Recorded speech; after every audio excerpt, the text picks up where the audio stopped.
बरकातुहू भाईजान। वालेकुमुस्सलाम व रहमतुल्लाहि व बरकातुहू। मेरे अजीज भाई, आप कैसे हैं? अल्हम्दुलिल्लाह, आप बखैर हैं भाईजान? जी, आपकी दुआ और बुजुर्गों का करम है। माशाअल्लाह, अल्लाह ताला सलामत रखे आपको अपने महबूब बंदों के सदक़े। आमीन। मेरे अजीज भाई, आप मुझसे मिलने की ख्वाहिश रखते थे, बताएं क्या बात है? जी भाईजान, आप ये बताएं कि दीन का सीखना किस पर फर्ज है? मेरे अजीज भाई, में दीन का सीखना हर मुसलमान मर्द और औरत पर फर्ज है, अगरचे कितने भी दुश्वारियों का सामना करना पड़े। जैसा कि हमारे नबी सल्लल्लाहु तआला अलैहि वसल्लम इरशाद फरमाते हैं, तलबुल इल्म फरीदतुन अला कुल्ली मुस्लिमिन व मुस्लिमा। अच्छा भाईजान, आप ये भी बताएं कि कम अज़ कम कितना दीन हासिल करना हम पर फर्ज है? मेरे अजीज भाई, हर मुसलमान मर्द और औरत को इतना इल्म दीन सीखना फर्ज है कि अपनी जिंदगी वो शरीयत के मुताबिक गुजार सके, यानी नमाज, रोजा और हलाल व हराम वगैरह के मसाइल से आगाह हो। मेरे प्यारे भाई, दीन सीखने के लिए कोई उम्र मुकर्रर है?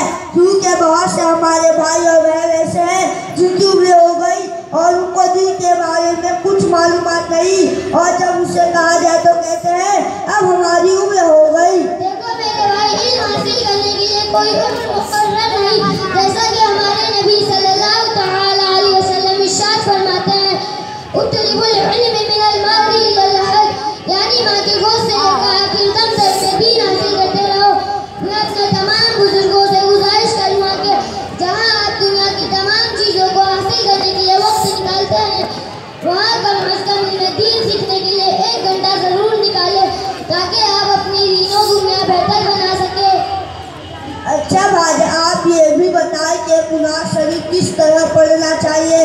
बहुत सारे लोग कुरान पर जिस तरह पढ़ते हैं कि हुरूफ की अदायगी नहीं हो पाती, सीन, शीन, जा, जीम वगैरह में कोई फर्क नहीं होता, तो क्या इस तरह की तिलावत का जो सवाब मिलता है और कुरान पाक को ऐसा पढ़ना दुरुस्त है? नहीं मेरे अजीज भाई, ऐसा कुरान पढ़ना दुरुस्त नहीं है, और बजाय सवाब के पढ़ने वाला शख्स गुनहगार होता है, और इस तरह की तिलावत से नमाज भी नहीं होती है। इसलिए हमको चाहिए कि हम कुरान पाक को मखारिज और सिफात के साथ पढ़ना सीखें, ताकि हम सवाब के भी हकदार हो और हमारी नमाजें भी दुरुस्त हो। अल्हम्दुलिल्लाह, इसी मकसद के लिए फैज़ान रज़ा इस्लामिक सेंटर का क़याम हुआ है, जहाँ कुरान पाक को मखारिज और सिफात के साथ पढ़ने पर जोर दिया जाता है। लिहाजा आप अज़ाज़ से गुजारिश है कि आप अपने बच्चों को दाखिला फैज़ान रज़ा इस्लामिक सेंटर में कराएं और अपने अपने मोहल्लों और शहरों में इसकी शाख कायम करें, ताकि कुरान पाक को मखारिज और सिफात के साथ पढ़ने पर अजर सवाब के मुस्तहिक बने।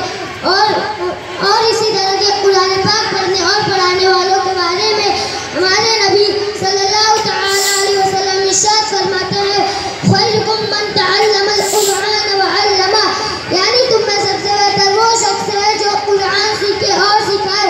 हम सबसे बेहतर है इसलिए कि हम कुरान सीख रहे हैं, और हमारे असातिज़ा सबसे बेहतर है जो हमें कुरान सिखा रहे हैं।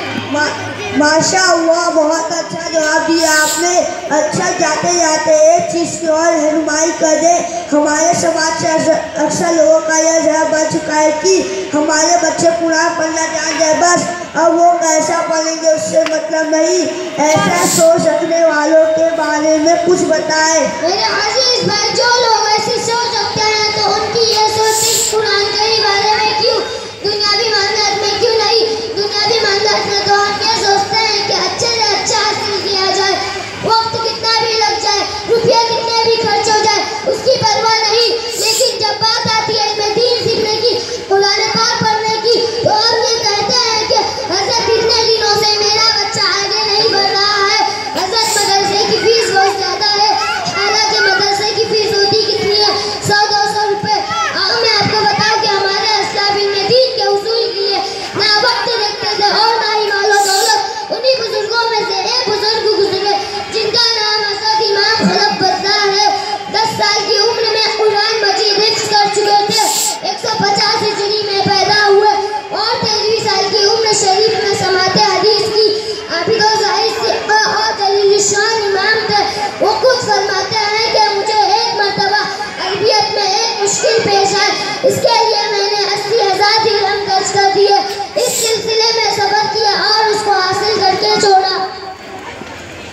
ताला हर सबको अपने इस्लाम तरीके पे चलने की और कुरान शरीफ सही पढ़ने की तौफीक अता फरमाए।